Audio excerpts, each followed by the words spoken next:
Bonjour à tous et bienvenue ici pour une nouvelle édition d'Interaction des vidéos pour mieux comprendre comment gérer sa maison mère allemande quand on est une filiale française. Et aujourd'hui, j'aimerais vous parler, je parle vite, hein. J'aimerais vous parler d'un concept qui me paraît essentiel pour mieux gérer votre relation avec la maison mère allemande, et c'est le concept de la Auseinandersetzung. Alors déjà, juste une définition sur le terme. Dans Auseinander, il y a Auseinandersetzen. Setzen, c'est s'asseoir. Auseinander, c'est séparément. Donc s'asseoir séparément. Quoi le rapport? C'est aussi ce mot, auseinandersetzen, c'est aussi se pencher sur quelque chose. C'est aussi s'expliquer quelque chose. C'est vraiment rentrer dans le vif d'un sujet pour être en mesure de la comprendre. Et je trouve ça tellement parlant de la première définition que je vous ai donnée, c'est-à-dire s'asseoir séparément, parce que dans le cœur même de la volonté de comprendre allemande, il y a cette notion de la Auseinandersetzung qui est une forme, en tous les cas dans la perception française, qui est une forme de conflit, qui est une manière de se pencher sur un sujet qui peut être perçu souvent comme très brutal quand quand on fait face à la Auseinandersetzung entre deux Allemands. Parce que ça, ça parle fort, ça parle de manière très directe et de manière très contradictoire. D'ailleurs, c'est le cœur même de la Auseinandersetzung, c'est le débat contradictoire. D'où l'importance de s'asseoir, non pas ensemble, mais de s'asseoir séparément.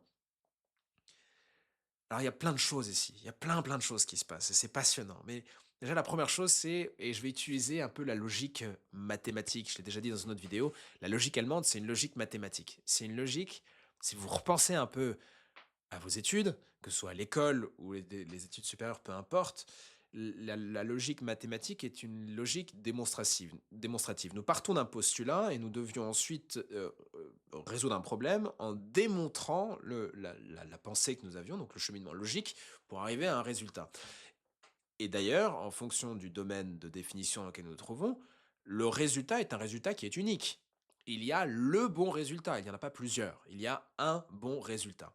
Imaginez que vous viviez toute votre vie dans cette logique mathématique. Imaginez que vous partiez du principe, dans n'importe quelle situation, il y a la meilleure solution. Elle est à trouver et elle se démontre. Il n'y a pas donc plusieurs solutions, qui est une logique très française. Dans la logique allemande, il n'y a qu'une solution. Il y a tellement de choses qui en découlent rien que de cette compréhension. Mais donc je vous donne cette compréhension-là pour comprendre un peu la Auseinandersetzung. Ce qui se passe dans la Auseinandersetzung, dans le débat contradictoire, c'est une volonté d'aller au cœur du sujet en s'assurant que nous avons tout, que nous avons vu le projet, le problème, quelle que soit l'idée, le résultat que nous cherchons à atteindre, que, que tous les moyens ont été mis en œuvre pour atteindre notre résultat, ou pour comprendre le problème, ou pour résoudre le problème. Et donc, la Auseinandersetzung est tellement importante parce que elle est quelque chose, un moyen, un outil dont vous allez pouvoir vous prévaloir. Vous allez pouvoir utiliser la logique même allemande, la logique de la Auseinandersetzung pour vous. Alors, c'est pas simple, je le dis tout de suite, parce que je pars du principe que vous êtes français, que vous êtes latin, et que donc, par définition, ce n'est pas du tout dans vos habitudes que de parler de cette manière et d'échanger de cette manière, parce que nous avons beaucoup plus l'habitude en France de suggérer. C'est-à-dire même, alors on va dire qu'on a plus la capacité qu'en Italie et en Espagne de dire non, mais de dire non de, de, de, de manière brutale, oui, enfin de dire non, c'est beaucoup trop brutal, c'est trop franc du collier. On va dire, on va le faire comprendre, on va entre les lignes faire comprendre que nous ne sommes pas d'accord. Alors qu'en Allemagne, vous allez avoir un collaborateur qui va dire à son chef, chef, je ne suis pas d'accord parce que pop, pop, pop, pop, pop, pop, pop, et arrive ensuite toute la démonstration. Les Français voient ça, ils disent mais attends, mais il est complètement fou. Et moi je me souviens, je suis arrivé dans une société française, dans une boîte de conseil français, et moi j'avais entièrement cette logique. Et je suis à beaucoup d'égards, je suis vraiment très, très allemand. Et j'ai dit devant le président de la boîte, qui à mon sens faisait une erreur une erreur d'appréhension justement de la culture suisse-allemande, et j'ai dit devant un collaborateur, devant mon N+1, devant ma N+2, j'ai dit au président de la boîte, non, non, non, non, vous vous trompez. Je crois que c'était mon deuxième carton rouge. Enfin, deuxième carton jaune. Bref. Mais donc, j'ai en effet vécu les regards qui se sont posés sur moi, et je sais que c'est complètement antinomique à la logique française. Maintenant, vous êtes une filiale française d'une maison mère allemande. Et donc, vous faites face à une logique, à un mécanisme très important. Des décisions vont être prises qui, dans la logique d'une relation maison mère filiale, la maison mère cherche à standardiser tous ces process. Et votre logique, c'est de protéger les réalités locales, régionales, pour que vous puissiez opérer de la meilleure manière. Parce que vos clients en France ne sont pas comme ils le sont en Allemagne. Et souvent, vous avez raison quand vous dites à la maison mère allemande, mais attention là, on ne fonctionne pas du tout de la même manière ici. Donc, c'est très important pour vous de savoir qu'il y a certains combats que vous allez devoir mener. Et pour mener ces combats, vous allez devoir rentrer donc dans une Auseinandersetzung.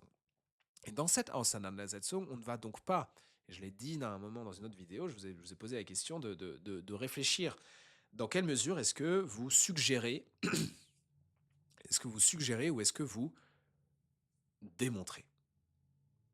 Alors, il y a un autre terme qui est très important pour vous à utiliser dans vos interactions. C'est le mot nachvollziehen. Nach, après, voll, entièrement, ziehen, tirer. Tirer entièrement après coup. Très, très bizarre. Alors, nachvollziehen, c'est avoir une compréhension de quelque chose qui est telle que vous êtes en mesure, après avoir compris, d'en tirer tout ce qui en découle. Donc,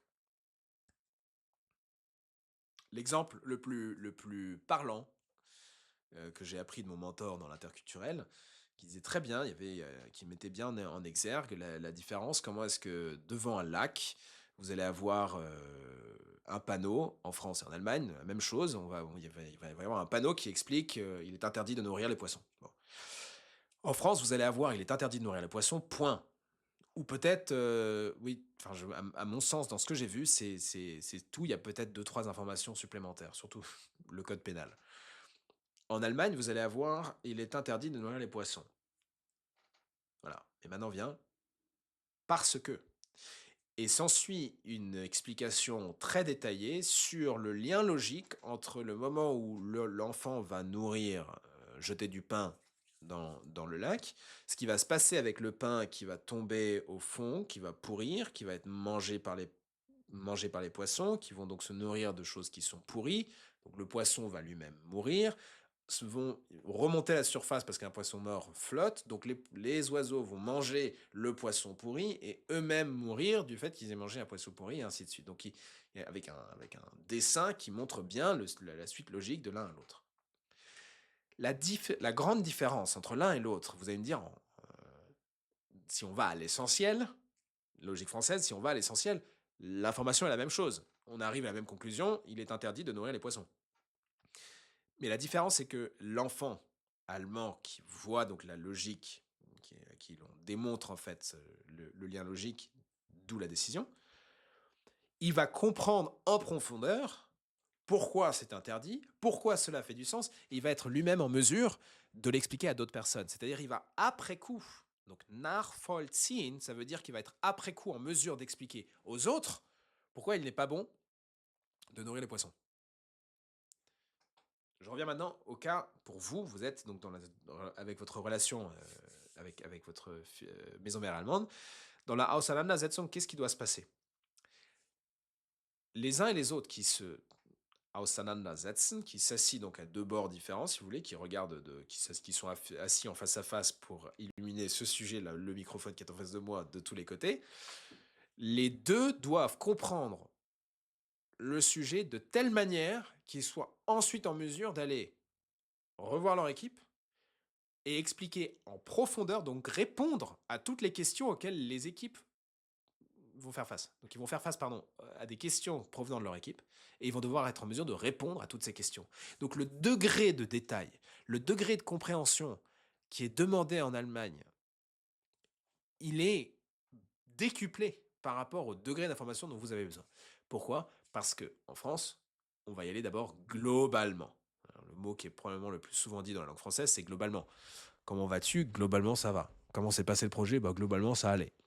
Bon, ça, c'est des réponses, si vous voulez, qui ne marchent pas en Allemagne. Dire globalement, ça ne veut rien dire. D'ailleurs, globalement, en Allemagne, on va dire que c'est globally, c'est au niveau mondial. Donc ça n'a rien à voir. Bref, je m'égare, il y a tellement, tellement de sujets à traiter, rien qu'avec ce mot Auseinandersetzen. Pourquoi est-ce que je vous parle maintenant de la Auseinandersetzung? Parce que, un, il faut comprendre que les Allemands, quand ils sont dans la Auseinandersetzung, ils ne s'engueulent pas. Ils ne sont pas en train de s'engueuler, de s'attaquer personnellement. Ils sont en train de s'envoyer des arguments qui sont factuels. Ce n'est pas de l'émotionnel, même s'ils montent dans le ton et ils peuvent paraître émotionnels, c'est d'abord factuel. Donc il y a une séparation de l'émotion et des faits, première chose. Deuxièmement, ce n'est pas parce que vous êtes la filiale, donc hiérarchiquement, vous dites en dessous de la maison mère, que vous ne pouvez pas rentrer dans la Auseinandersetzung. Et c'est là qu'on en vient au grand so what du malentendu interculturel franco-allemand. Quand vous êtes une filiale et que vous traitez avec une maison mère allemande. Votre entendement de la hiérarchie, votre entendement de qui peut faire quoi, quel est le patron, qui est le patron et qu'est-ce que signifie être le patron. Si je vous reprends l'exemple, l'erreur que j'ai faite dans ma carrière, donc de dire au président, non, tu te trompes, vous vous trompez. Alors je ne l'ai pas tutoyé quand même. Vous vous trompez. La raison pour laquelle j'étais complètement à côté de la plaque, c'est que j'avais une mauvaise appréhension à ce moment-là de la notion même de hiérarchie qui existait en France. Le patron, et je pourrais faire toute une vidéo sur ce sujet, mais je vais le faire très brièvement. Le rôle du patron en France, il est de trancher, de prendre une décision. Le rôle du patron en Allemagne, il est d'animer, de modérer le processus décisionnel pour assurer que tous les experts ont pris position et pour assurer que le process décisionnel a été respecté. Ce n'est pas du tout la même chose. La grande perception en France, c'est que la culture allemande est une culture hiérarchique et c'est un énorme malentendu. C'est faux. Alors, déjà, il y a la Seconde Guerre mondiale qui est passée par là. Donc il y a eu un temps où l'Allemagne était beaucoup plus hiérarchique que ce qu'elle n'était, que ce qu'elle est aujourd'hui. Mais surtout, ce qui est vu comme une décision du patron, une décision de la maison mère, est en fait une décision dans laquelle tellement de différents experts ont participé. C'est une décision qui est un compromis, qui est un consensus, dans lequel tellement de participants y ont participé. Je me répète un peu, que le patron n'a que à apposer sa signature. Même si vous êtes une filiale, même si vous avez l'impression que la maison mère a le pouvoir, c'est une logique. Quand vous vous dites ça, c'est une logique qui est franco-française, qui s'applique merveilleusement bien à la France, mais que vous ne pouvez pas appliquer quand il s'agit de l'Allemagne. Mais c'est une opportunité qui est énorme pour vous, parce que ça veut dire que vous allez pouvoir vous intégrer dans beaucoup plus de décisions, dans beaucoup plus de processus décisionnels, si vous vous y prenez à l'allemande. D'où la vidéo que je vous ai fait plus tôt, où je vous ai posé la question, si des décisions sont refusées, pourquoi sont-elles refusées? Et cela, vous pouvez analyser, c'est-à-dire vous pouvez vous poser la question, est-ce que je suis rentré assez tôt dans le processus décisionnel? Est-ce que j'avance et je suggère des idées ou est-ce que je démontre le bien fondé de mon idée? Ce sont deux choses très différentes. Donc ça, ce sont des idées très concrètes que vous pouvez mettre en œuvre dès maintenant, mais surtout, vous pouvez mettre de côté cette croyance que parce qu'une décision vient de la maison mère allemande, vous n'avez plus votre mot à dire. Je suis là pour vous dire que c'est faux et que vous avez beaucoup plus de pouvoir que vous ne l'imaginez. Pour cela, il faut développer l'art de la Auseinandersetzung. Et si je peux vous aider avec ça, ce sera avec grand plaisir. Je vous dis à bientôt et je me réjouis d'apprendre que vous développez des relations et des interactions saines. À bientôt.